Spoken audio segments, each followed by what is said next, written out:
Assalamualaikum warahmatullahi wabarakatuh lur. Hari ini hari Selasa 27 Februari.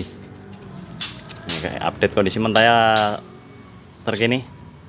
Ya alhamdulillah Mentaya insya Allah besok saya siapkan untuk gantangan. Sekalian koreksi kemarin perkembangan Mentaya setelah diumbar seperti apa tenaganya bisa jauh lebih baik dari yang sebelumnya. Dan juga ini ada pertanyaan dari sedulur kita nih. Siapa tahu permasalahan yang ada di burung cucak hijaunya sama seperti kejadian Mentaya dulu. Jadi dulu itu Mentaya suka didis.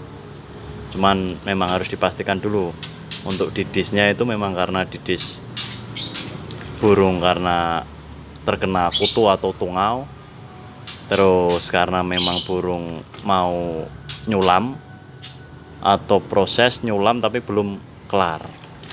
Jadi proses nyulam dia belum sepenuhnya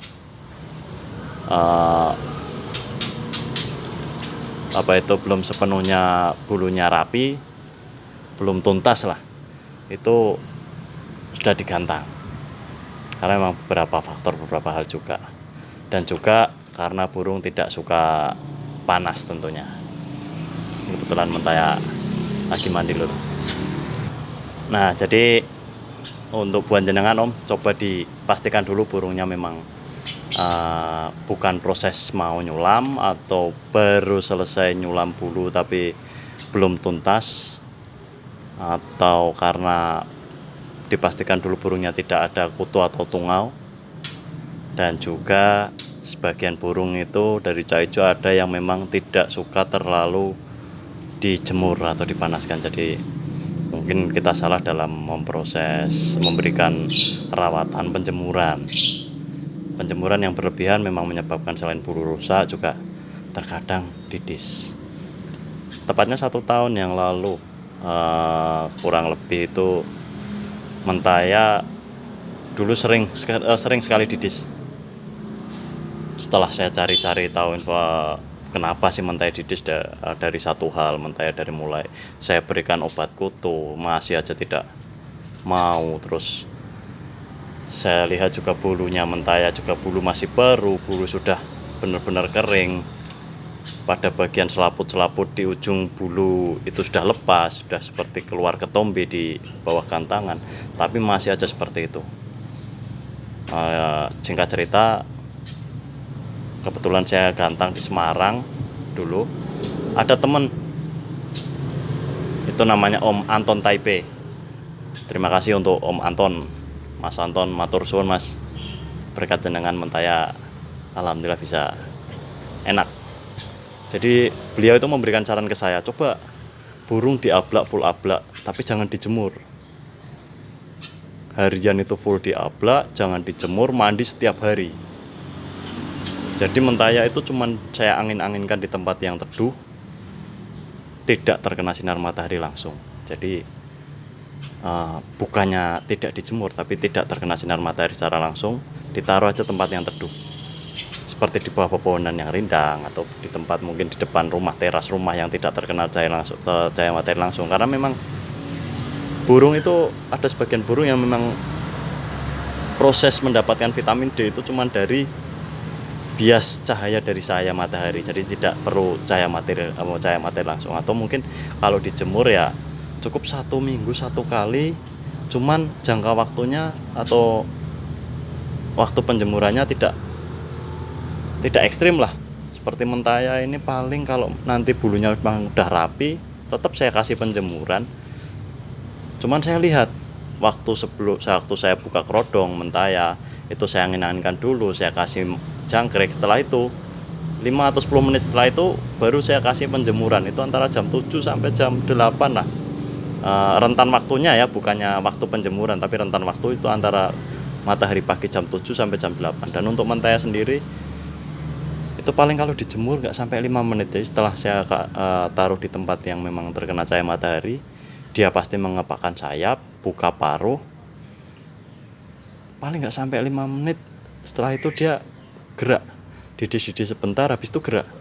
Dia seperti tidak nyaman, langsung saya cabut. Kalau mentai biasanya nggak sampai 5 menit insya Allah. Biasanya cuma antara 2 menit, 3 menit setelah dia mengepakkan sayap, membuka paruh, dia dirasa vitamin D dalam tubuh itu sudah mencukupi, mungkin dia gerak seperti tidak nyaman, baru itu saya cabut. Ya mungkin itu bisa diterapkan Om di burungnya, siapa tahu burungnya nanti udah nggak didis lagi, siapa tahu bisa masalahnya bisa teratasi sama seperti mentaya. Alhamdulillah mentaya juga sekarang jarang sekali didis kalau memang bulunya rapi. Bahkan kemarin beberapa kali gantang, alhamdulillah mentaya nggak didis, karena memang mentaya nggak saya berikan penjemuran sama sekali hingga sekarang. Jadi mentaya cuman saya angin-anginkan aja lur, biasanya di sini. Nah kalau di rumah sini saya kasih di sana, jadi tepatnya di atas sini. Cahaya matahari cuma sampai di sini, dia di sini. Saya gantung di sini, jadi dia tetap terkena sebagian bias cahaya, cuman nggak terkena cahaya matahari secara langsung. Dan hari-hari kalau memang tidak saya siapkan untuk lomba, mentaya saya full ablak, burung-burung masteran saya jauhkan, cuma sekedar lihat atau mungkin saya sekat, jadi sekedar mendengar suara.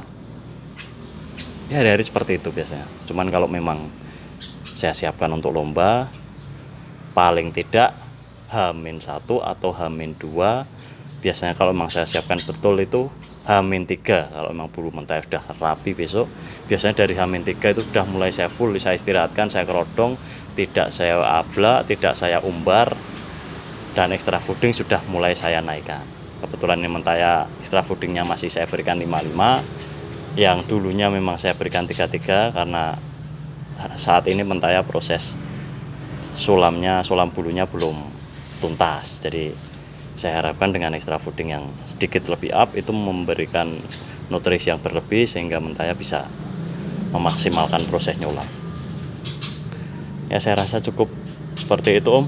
Siapa tahu burungnya kasusnya sama seperti mentaya, cuman dipastikan dulu memang burungnya tidak dalam proses nyulam atau mau nyulam ataupun pasca nyulam. Terus burung memang tidak ada kutu, dan dipastikan juga sebelum-sebelumnya memang burungnya mungkin kalau memang terlalu sering dijemur, bisa dicoba cara yang saya terapkan di mentaya. Jadi tanpa jemur, nanti kan dijemur pun juga sebentar dan waktunya juga tidak terlalu lama.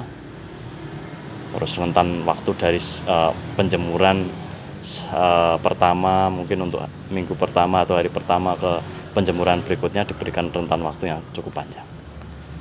Semoga bermanfaat. Di sini saya tidak menggurui, saya cuma berbagi ilmu pengalaman yang memang pernah saya alami, ataupun teman-teman atau sedulur-sedulur atau saudara-saudara atau teman dulu waktu di Semarang ataupun di sini yang pernah mengalami masalah, terus beliau juga bercerita kepada saya akar masalahnya, cara mengatasinya. Ya seperti itulah lur. Saya cuma berbagi intinya. Saya juga masih banyak belajar, butuh proses belajar, karena belajar itu tidak akan ada habisnya. Sekian lur, matur suwun, wassalamualaikum warahmatullahi wabarakatuh.